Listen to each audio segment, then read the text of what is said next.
We didn't see Byron out there today, which is why I was asking Jason about corner. Okay. But for you, on days that Byron is not there, like today, do you spend more time on the boundary in addition to playing in slot? Nah, it just depends on what the game plan is for the week. So, I mean, sometimes I'll play more in the slot, sometimes I'll play more on the outside. It doesn't really have to do with who's out or who's in when it comes to where I'm playing at. So your workload today was as it would be even if Byron were here, some slot, some boundary. Correct. Yes, sir. And you feel equally good at both. You've done both well, right? Yes, sir. Yep. Last Sunday you were playing well in the slot position, and then when Byron got hurt, I didn't know if they were going to slide you outside or go with Justin outside. Did you know, or did you have to find out, like, do I stay here? No, we just found out in the game. It's just a quick adjustment. We don't want people going back and forth. So, that was just a decision made, and we just played through it. Yep. What are some of the nuances of playing nickel as opposed to on the boundary? Like if you're in the slot, I mean, what are some things that you're maybe looking out for more? That's different. Well, man, in the slot, they have the whole field to work. They can go all the way inside, or they can go all the way outside, or they could go all the way inside and then break back outside. So, like, the outside, you really only have the sideline, like, you know what I'm saying, just from the numbers to the sideline. That's where most of the routes are going down, or in breaking routes. But in the slot, there's just so much more space you have to work. You got to know where your help is coming from. So just knowing that part of the game is just a little tougher. And it's a lot of more speedier guys and quick guys in the slot rather than the big, taller type receivers like Devontae type in the outside. No, I was just gonna follow up and say, are there any like former cornerbacks or cornerbacks that play in the slot that you maybe look at that do that job really really well? No, I have not watched anything like that. The only corner I really study a lot is Darrelle Revis, because that was my favorite cornerback.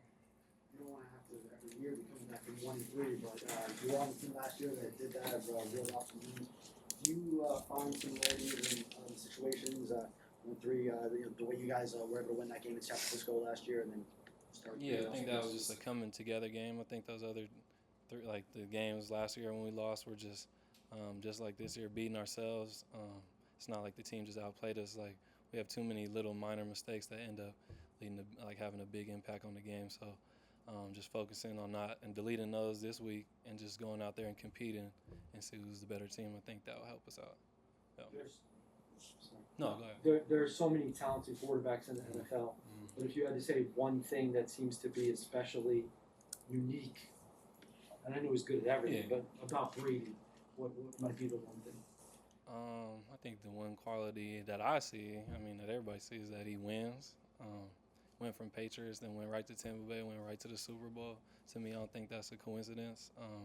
I have a lot of respect for his game. I always have. I don't understand why people don't like him as a player. Like, he's one of the greatest of all time.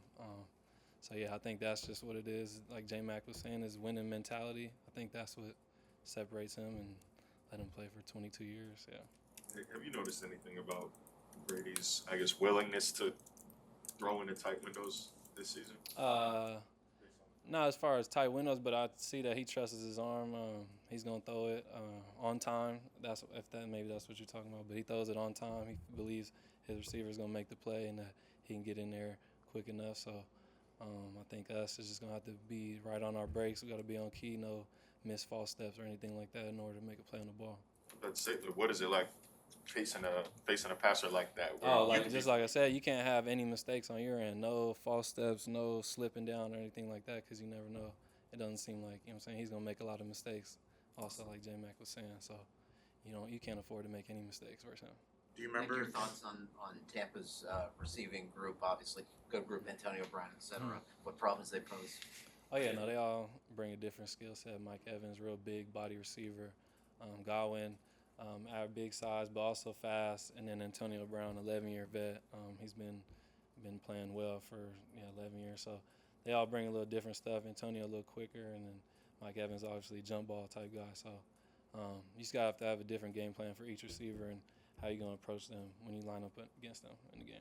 Yep. Do you think? Appreciate it. I was just going to ask you about your comment about you don't understand why some people don't like him as a player. Do you think it's just because he wins so much, or does he need better PR? Maybe, yeah. I mean, I guess maybe that, but ain't nothing wrong with winning too much. So, yeah, I don't know. Thanks. Thank you.